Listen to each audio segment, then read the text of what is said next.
उन्होंने पहले जीवन परिचय है कि दिनकर का जन्म सिमरिया जिला मुंगेर बिहार में हुआ था। इन्होंने बीए तक की शिक्षा प्राप्त की थी।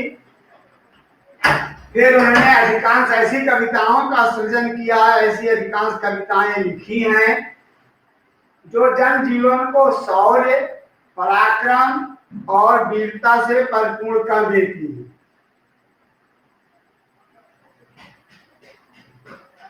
संस्कृत के 4 अध्याय इनकी प्रमुख गद्य रचना है।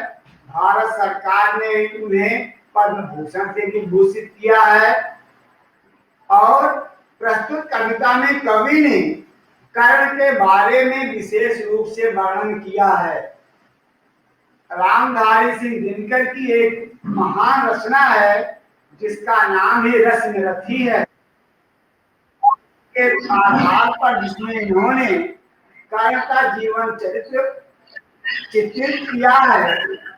तो जीवन चित्रण के क्रम में यहाँ पर वर्णन किया। और यहाँ लिखा क्या है, कर्ण जो सूर्य देव और महारानी कुंती का पुत्र है, और यहाँ इंद्र और कर्ण के संवाद में कर्ण का प्रबल आत्मबल झलकता है। जो आत्माभिमान होता है, जो स्वाभिमान होता है, वो कर्ण के इन वाक्यों में हमें मुखरित होता है।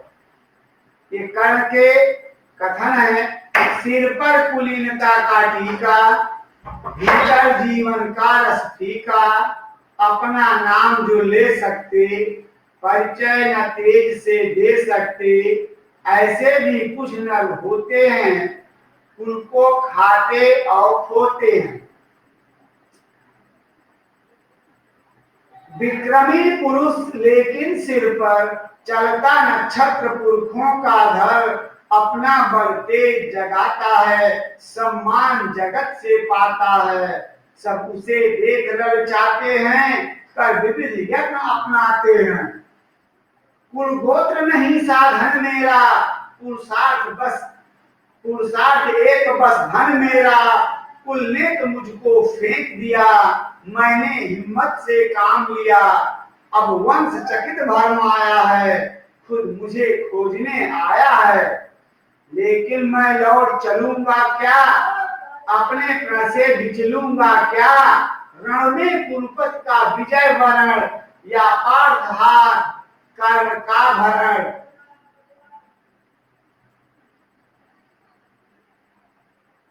हे कृष्ण यही मति मेरी है, तीसरी नहीं गति मेरी है। और इसमें बेटा जो हम सूर्य और कुंती का पुत्र है, महाराज इंद्र जो है, जिसको हम देवराज इंद्र कहते हैं, वह कर्ण के पास आए थे। और हमें पता है कि जब देवराज इंद्र उस दानवीर कर्ण के पास आए थे, तो वह समय सूर्योदय का था। उस समय कर्ण सूर्य उपासना कर रहा था। उसी समय देवराज इंद्र एक ब्राह्मण का वेश धारण करते हुए आए हैं।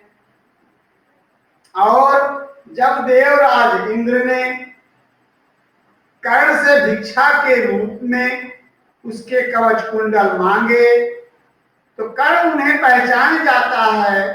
और उसके बाद कर्ण अपने भावनाओं को, अपनी वीरता को, अपने आत्मबल को, अपने स्वाभिमान को इन शब्दों से व्यक्त करता है।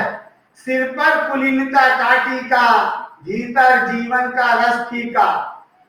यहाँ पर कर्ण ने कहा कुछ वीर ऐसे भी हैं, कुछ महापुरुष ऐसे भी हैं जिन पर तो कुलीनता का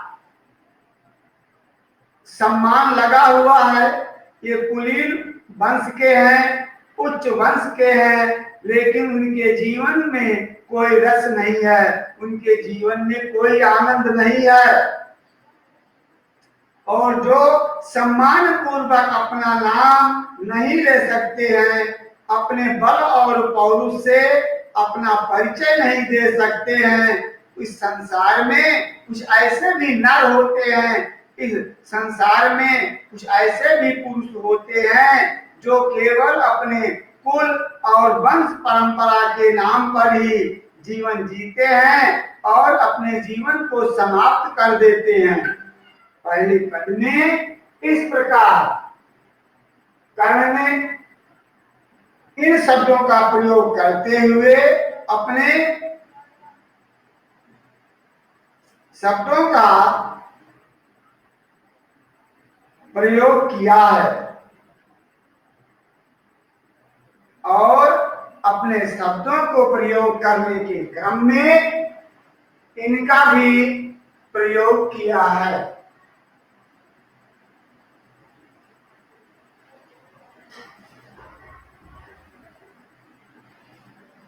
इन अपने शब्दों में इनका प्रयोग किया है। तो देखते हैं अगले क्रम में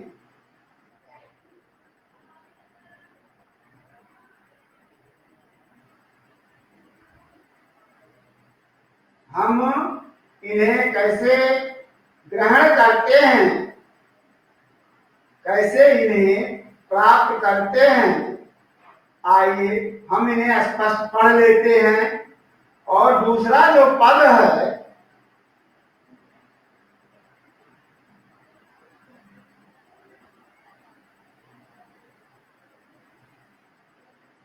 उसमें लिखा है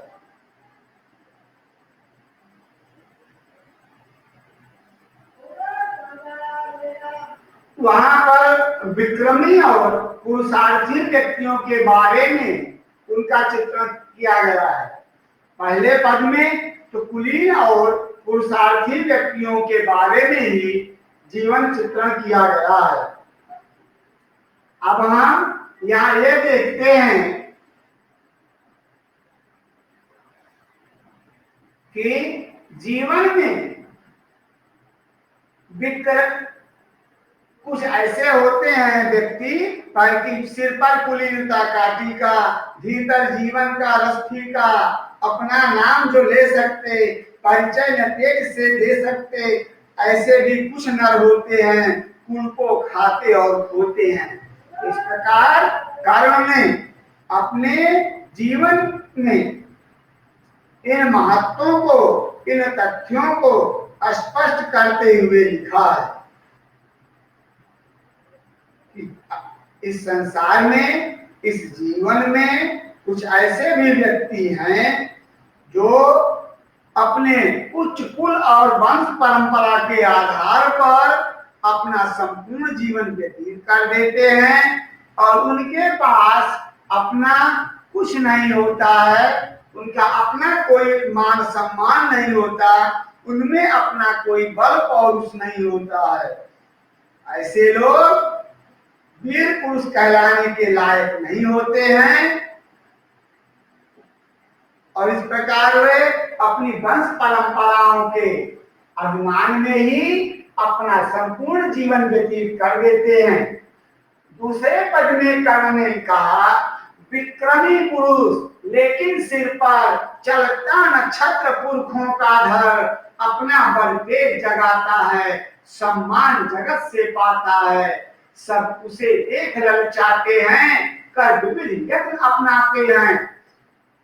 अब यहाँ पर धीर वीर पराक्रमी व्यक्तियों का वर्णन करते हुए कर्ण ने लिखा है, लेकिन हे देवराज इंद्र, जो वीर पुरुष होते हैं, जो पुरुषार्थी होते हैं, वीर और पुरुषार्थी जो होते हैं, वे अपनी वंश परंपरा और कुल के गौरव के रूप में उन पर कोई छत्र नहीं होता और न तो उसे लेकर ही चलते हैं।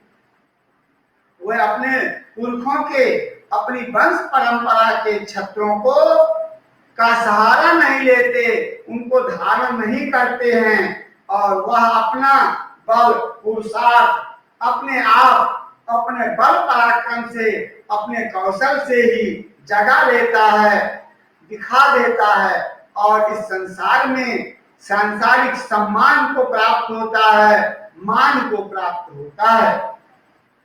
और इस प्रकार जब संसार उस धीर वीर पुरुषार्थी वीर पुरुष को संसार जब सम्मानित करता है तो लोग उसको देखकर उनके मन में अपनी तरफ शामिल करने के लिए, अपने पक्ष में करने के लिए, मित्रता करने के लिए लोग ललचाते हैं और अनेकों प्रकार से उसे अपनाकर मित्रता करना चाहते हैं। इसलिए हे इंद्र, आप ये समझ लो कि आप जो आए हैं ठीक है।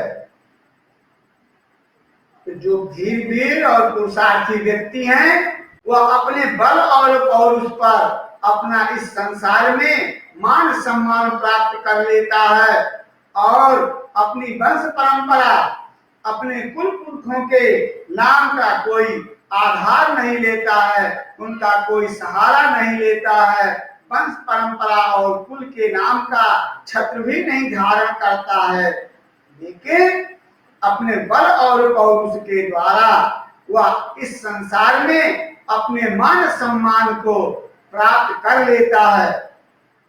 और जब वह मान सम्मान प्राप्त कर लेता है तो संसार के लोग देखकर उसे ललचाते हैं और किसी भी प्रकार से उससे मित्रता प्राप्त करने के लिए, उससे मित्रता करने के लिए, अपने पक्ष में मिलाने के लिए तत्पर हो जाते हैं और मिलाने का प्रयास भी करते हैं।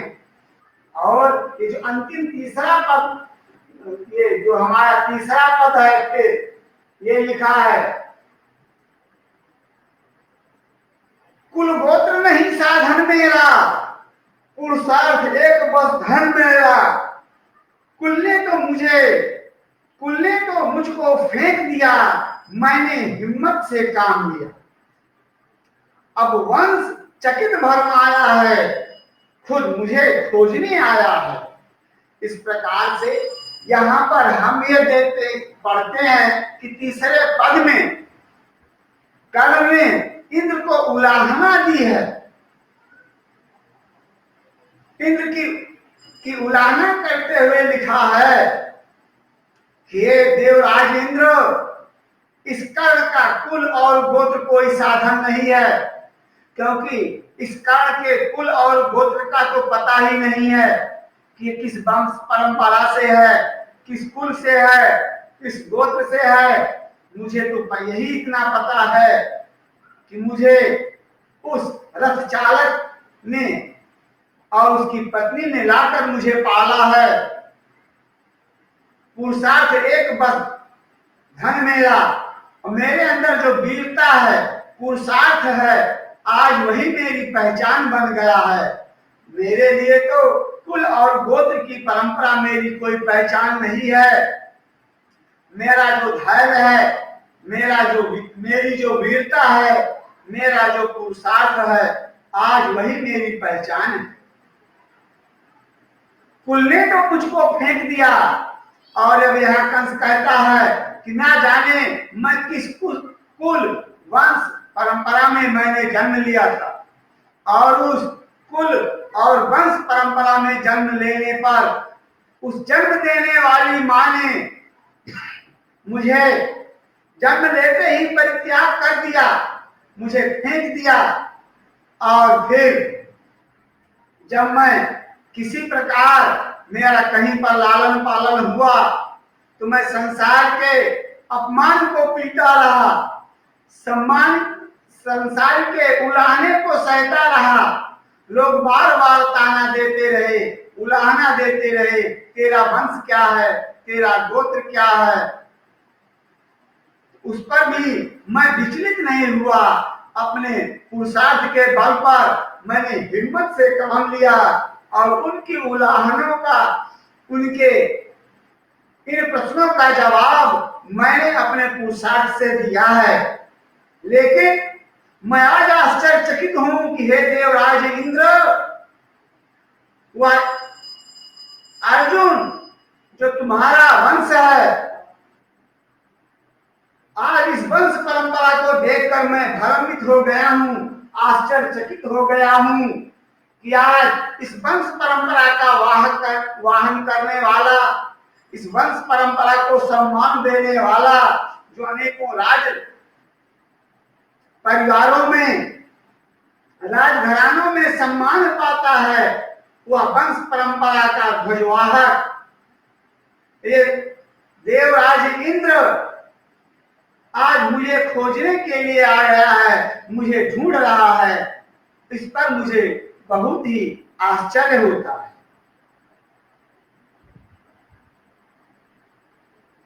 लेकिन इस पर अब मुझे बहुत आश्चर्य होता है। और अगर इस पर अगले पद में कर्ण ने लिखा है, रामधारी सिंह दिनकर ने लिखा कि कर्ण अब उनसे प्रश्न पूछता है क्या, लेकिन मैं लौट चलूंगा क्या, अपने प्रण से बिचलूंगा क्या, रण में कुरुपति का विजय वरण या पार्थ हाथ का भरण। हे कृष्ण यही मति मेरी है, तीसरी नहीं गति मेरी है। अब देखिए बेटा, हम यहाँ पढ़ते हैं कि इतने प्रश्नों के बाद जब देवराज कर्ण अर्जुन से कवच कुंडल का दान मांगते हैं, उस पर भी कर्ण कहता है आज आप वंश परंपरा का उदाहरण देते हुए आज मुझे ढूंढने आए हैं। ढूंढने क्या आए हैं, मेरे प्राण तत्व कवच और कुंडल का दान मांगने आए हैं, तो मैं सहर्ष देने के लिए तैयार हूं। अगले पद में कर्ण ने श्री कृष्ण जी से प्रश्न किया है। एक इसमें यही दृष्टांत आता है कि कर्ण के साथ श्री कृष्ण जी जंगल में जाते हैं और उसे कर्ण की सच्चाई का ज्ञान देते हैं कि हे कर्ण, तू कुंती पुत्र है, सूत पुत्र नहीं है। और वहीं पर कर्ण श्री कृष्ण से कहता है कि क्या आज आप मुझे उस वंश परंपरा का ज्ञान दे रहे हैं, उस वंश परंपरा की मुझे याद दिला रहे हैं, जिस वंश परंपरा के द्वारा मैं बार बार अपमानित हुआ हूं, बार बार मुझे उलाहना मिली है, लेकिन मैं लौट चलूंगा क्या। हे कृष्ण, आपने मुझे बता तो दिया, लेकिन आप क्या सोचते हैं कि मैं उस वंश परंपरा के पीछे लौट चलूंगा, और जो मैंने अपने प्रण किए हैं, जो अपनी प्रतिज्ञाएं की हैं, क्या मैं अपनी उन प्रतिज्ञाओं को छोड़ दूंगा। हे कृष्ण, यह मुश्किल है, मुश्किल ही नहीं नामुमकिन है, यह कर्ण के लिए असंभव है कि वह अपनी प्रतिज्ञाओं से पीछे हट जाए। सबसे बड़ा तो यही है, सबसे असंभव कि कर्ण अपनी प्रतिज्ञाओं से पीछे नहीं हटेगा, इसलिए मेरे लौटने का प्रश्न ही नहीं उठता है। अब रण में कुरुपति का विजय वरण, अब हमारे सामने तो अपनी प्रतिज्ञाओं के अनुसार केवल दो ही लक्ष्य, एक ही लक्ष्य है, या तो युद्ध में महाभारत के महासमर में कुरुपति कौरव सेना का अर्थात कुरुपति उस दुर्योधन को हम विजय का वरण देंगे, उसके लिए हम महाभारत का युद्ध जीतेंगे, और या पार्थ के हाथों इस कर्ण का भरण हो जाएगा, अर्थात पार्थ के हाथों कर्ण अपने इस